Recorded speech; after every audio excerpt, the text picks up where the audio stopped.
Geldim ki her köyüne verim salam istedim. Görüm eller kaldırıp kitap kalem istedim.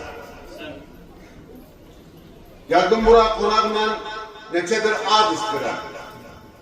Köyün başını yükseldi, böyle ahfad istedim. Geldim bugün buraya iz istedim. Babaları şad eden oğlanlar kız istedim. Bizde takım babası oğlanlar da kızlar da var önceden. Tek seviyeye darıca geldi. Geldim diyeyim son sözüm, geviller tek istedim. Al beytin sevgisin her yerde et istedim. Avcı diyar kaluqin. Ben nakit rahatım. Avcı diyar kaluqin. Avcı diyar kaluqin olsun kıllet istedim. Bir geveli bir el olmuş, belen millet istedim.